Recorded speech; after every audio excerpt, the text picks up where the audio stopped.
What is up, ladies and gentlemen? Man here, quick video today how to send fast, i.e. on-sighting, flashing and second going.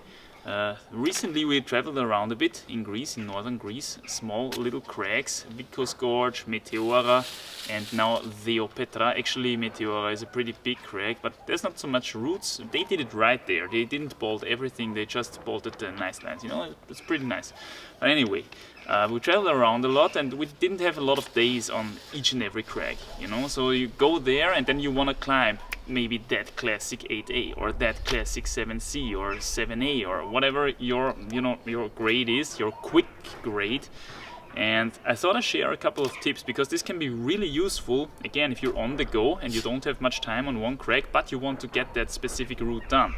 And it's actually a lot in the head. Sending routes quickly, on-sighting, flashing, second going, it's a lot in the head, it's a lot of head work, not so much depending on the physical strength that you have. I mean, of course, as well, physical strength always helps, but with this much mental factor in it, there is an easy fix actually, you know, apart from the physical thing, which takes a lot of training, a lot of mileage to get into the training again, you know, but the mental thing is fixed quicker. So I thought I'd share a couple of tips here.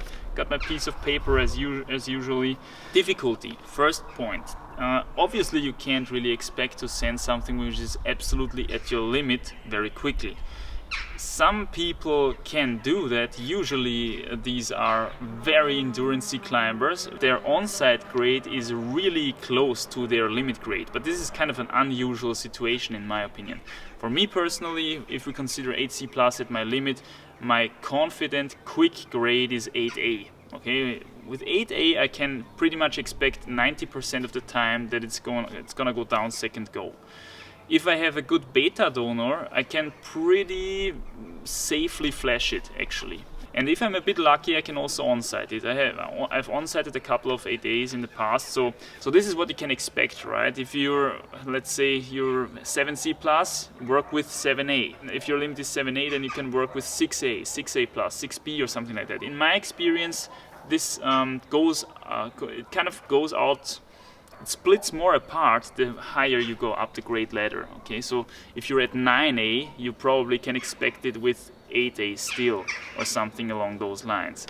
So it really goes, because the limit grade, the real limit grade, which you have to project for 50 goes, it obviously is a bit higher than when you're still down at 7A, where you're considering your limit grade when you're projecting 20 or 10 goes or something like that, right?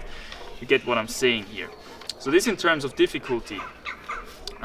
Then for on-sighting and flashing, because they are very similar in strategy, I will give you here a few tips that I have found again in the past couple of days very useful. Do a proper warm-up, and with proper warm-up I mean something that really activates your fingers already, something that is challenging for you to on-sight on a warm-up, in a warm-up setting. So for me this is, for example, along the lines of 7B or something. If I'm not warmed up at all, for me to on-sight a 7B on any given crag can be pretty challenging. Okay, so again, of course you have to lower your expectations here, and then do another challenging on-sight or flash on that crag to get really used into the style of the crag as well, you know, because different crags are different, different rocks are different. It might not be the same climbing as in your home crag, so you might not be used to it. It can be really useful to do another just on-site attempt which is close to what you're actually aiming at. So maybe if you're aiming at that classic 8A, do a 7C maybe or something, 7B plus, 7B. This will help you to get into the flow, and flow is extremely important when it comes to on-sighting and flashing, especially on endurance stuff. I would go so far to say that if you can fake the flow, I mean, imagine if you're projecting a route for like 10 or 20 goes already. The flow that you experience on that project is something completely different than what you experienced on your first go, right? And with on-sighting and flashing, it's a bit like you have to fake it, fake that feeling as if you would project the route already for that long of time to make it easier for yourself, okay? To just, it's a bit like fake it till you make it, you know? You fake it, and then you will climb faster, you will make the clips easier, you kind of show confidence, although you don't really know if this next hold is good now or not. You just go for it dynamically. You just, you know, faking the confidence that you would have on a route that you would already project for 20 goes or more. So this is really getting you into the flow. And then I want to also say, before you actually start your real goal on-site attempt or flash attempt, you will be really well advised to use something like this. Okay, this is a finger schinder, it's a portable hangboard that you can clip into any given quick draw on any given crag, and it's gonna really help you to warm up your fingers. So this is this phenomenon called post-activation potentiation, which is if you're really crimping down on some small edge, like for example on that finger schinder, you will activate your even the tiniest muscle fibers. You will really properly warm up your fingers. It's really gonna help you, especially if the route is, for example, very bouldery, if the crux is very close to the ground. You don't want to arrive there with cold fingers, for example, right? If you don't have something like this by hand, then you can use the rock as well. You just simply grab a couple of tiny rock edges and crimp them down as hard as you can to really wake up your forearms, okay? The thing is, the rock costs a little bit of skin. This doesn't cost any skin. On an on-site, next point, really take a close look at the route. On a flash, this is a little bit different because you have a beta donor and he can already tell you from the ground where it's going to be difficult and where it's going to be not so difficult and stuff like that. Try to figure out a couple of points. Number one, where will the crux be? Where is the crux? Where are the clips and where are the holds to clip from? Really, really important. I mean, you don't know how good a hold is from the ground, right? But you can expect if there is a clipping right beside it. There's already a little bit of a hint that this could be a bigger hold. Big white chalk spots can also be a hint for a bigger hold. Often when you have a dynamic move, then the chalk spot will be extremely big. Okay, and then you can obviously expect a good hold there as well. Will it be endurancey or bouldery? Often on bouldery routes they are quite short. On short routes you can see more from the ground. Okay, so all these things can be really helpful. Try to find holds and footholds and memorize them. Okay, most people focus on holds because they are really obvious, hand holds that is, because they have white spots there and stuff like that. But if you really pay attention, then you often can see footholds from the ground as well. Often enough, handholds become footholds, obviously, and there will also be tiny black spots there on the wall, maybe on routes which have been climbed already very often, which can give you a hint of footholds as well. And these, you know, most of the time I have the feeling on on-site attempts, people are usually neglecting footholds. Okay, it usually fails because they forgot a foothold, either that or they just didn't find the foothold. Okay. Handholds are really obvious. It's rare that a handhold gets overlooked, but a foothold is very often overlooked. Visualize sequences, which is what you can do as soon as you found footholds and handholds. You can also visualize sequences and have a plan B and ideally also a plan C. Okay, try to talk to yourself, you know, then I'll move with left to there, and if that one is good, I'll do that. If that one is bad, then I'll do that. If that one is good, I'll clip from there. If that one is bad, I will have to skip that clip and clip it later. And if you're finding these things out, then also talk to your belayer about these things, okay? Your belayer needs to know before you start on-sighting where you expect the crux to be, where you expect the crux move to be, which holds are gonna be, which clips are gonna be scary, which clips are gonna be maybe from the hip, you know, all these kind of things, and have a good belayer. Trust your belayer. Trusting your belayer is so important on on-sighting and flashing. I can't stress that enough. Most on-site attempts that I've witnessed did not fail because the person was at the limit, but because the person had actually fear of falling. And you know, if you get to a scarier sequence, to a harder sequence, it's really easy to say, okay, take me. I just don't want to try it anymore. Instead of really going 110% and trying the scary dynamic move and taking a big whipper, you know. You need a belayer you can trust for this kind of stuff. And also, you know, instruct your belayer. Tell him, look at this is a big distance between two balls. Probably there's the crux because you can't clip anyway. Holds are too bad. and if I'm falling, I'm gonna take a big whipper, please take me dynamically. And often when you're on the route and looking down, it actually looks a lot scarier than when you're looking from the ground up. That's why you did look up from the ground beforehand to fixate in your head, okay, although I'm gonna be above my last clip there, it's actually not dangerous, okay? It's just scary, it's gonna feel scary, but it's not that dangerous, and my belayer can belay me safely from there. It can give me a dynamic catch because I'm actually high up enough. Most onsights and flashes are terminated by fear of falling, not because the person was at the limit. And once on the route, keep breathing, execute the plan. You've tried to memorize it beforehand, now it's time to execute.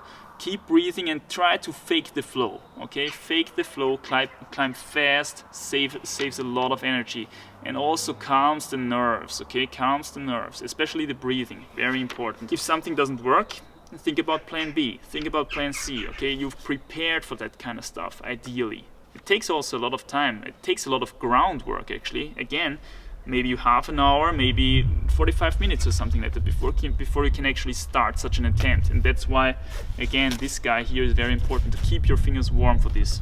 This took my on-sight level to another level actually. While on-sighting, do not only focus on the handholds. Again, focus on footholds. Every foothold that is gonna be used later on will pass your face at some point when you're on-sighting, okay? So you have time, you have the option to find it.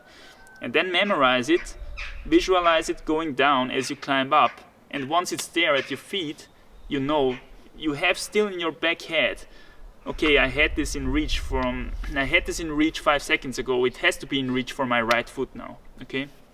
I had this in my right hand 5 seconds ago, this has to be in reach for my right foot now. Alright, so let's talk about flashing. A flash is actually when you know the beta of the route, okay? You know where the holes are, but you haven't been on the route actually. An on-sight is when you don't know anything, okay? You don't know anything from the route, you're just standing there in front of it and looking up from the ground, and that's on-sight climbing, right? So if you know something, that means you have a beta donor. You have someone to tell you that hold is good, that hold is bad, here you have to do a drop knee, here you have to do that, from this is to clip and stuff like that. So have a good beta donor. This is requiree number one on a flash, so to say. Let me give you an example.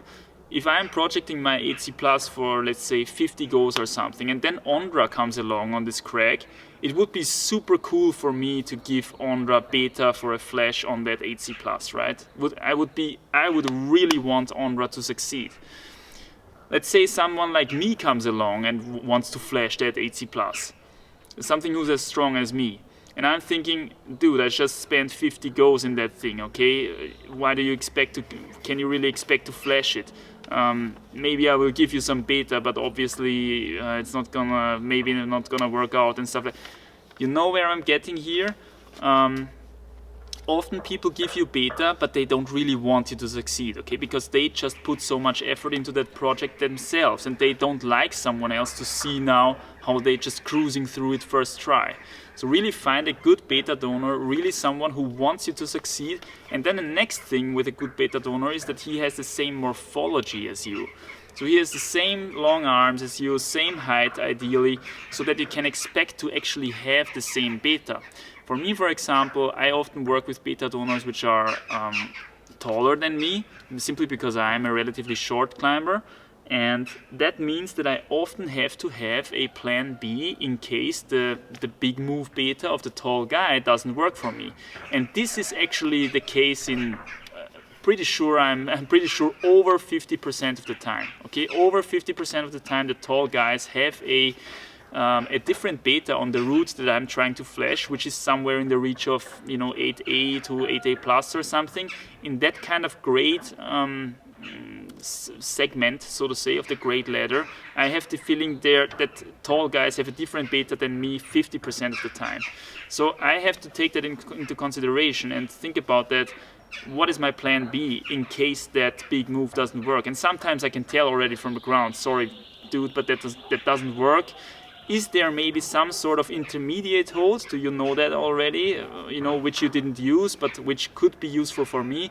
And this way you can figure out what actually is going to work for you. And vice versa, of course, if you're the tall guy and you're taking beta from a shorter guy. And then one more thing, let yourself help while you're climbing actually. Okay, you're not gonna stand on the ground and the guy is gonna tell you half an hour beta and everything just perfectly, and you're gonna memorize everything and just execute perfectly everything, okay? The guy needs to stand there with you and guide you through the route while you're climbing. And then also don't let him tell you 10 moves beforehand while you're shaking in a rest or something. The instructions need to come just when you need them. And again, this is something, of course, that is not in your control. This is a good beta donor, but obviously all these things are gonna help. And what if it doesn't work out? You know, you didn't make the Onsight or flash that you planned. Well, you can still make the second go and save a lot of time, you know, save a lot of struggle, save a lot of nerves. If you just tick it off second go, you can still make it often in the same day, right? And you can move on to the next crack the next day or something like that when you're on the go.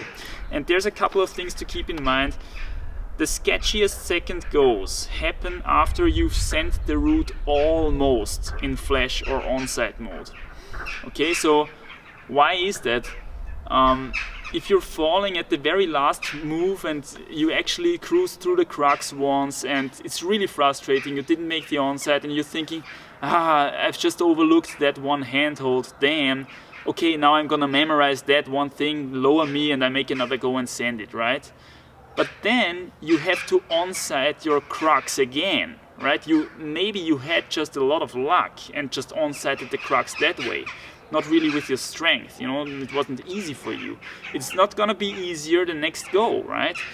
So take your time, lower yourself down again and check out the crux again, although you just sent it. Okay, so because you might forget something. Maybe your falling segment is then dominating in your head and you're forgetting about all the rest. Or maybe you fell at the crux, but you cruised through that because you had a little bit of luck, through that also very hard part before the crux or something like that, right? So you don't want to fall there in your second go then, because that's going to be even more frustrating, and then you need a third go and a fourth go, and it kind of kicks you in this this unsuccessful chain reaction. So to break that, really after a failed Onsight or flash, really put effort in checking out the route for your second go. Try to again focus on handholds and footholds. People tend to forget the footholds, right? Anticipate again where it's hard to clip, do all that stuff again. It's gonna be a bit annoying for your belayer because it takes some time to check out a route really properly. But think about it that way. It saves actually a lot of time, because then on second go you can just climb it. And if you fail second go again, then you have to check it out again, okay? And you have to always keep the route in your mind, and it just costs so much time. So really second going is probably where the most time can be saved on cracks in general, okay? Second goes are much more often failed than they have to be. Be careful here, because a lot of people have a really good first try. For myself, for example, I often climb a lot better on my Onsight go on a route compared to my second go, because it's just a different feeling. It's exciting, you're discovering something new, it's a lot of fun, you know, you're moving a lot better maybe, because you're also so motivated, because, you know, the chance for the Onsight is still alive. You're motivated, you're moving a lot quicker, you're moving flowier, you're faking the confidence.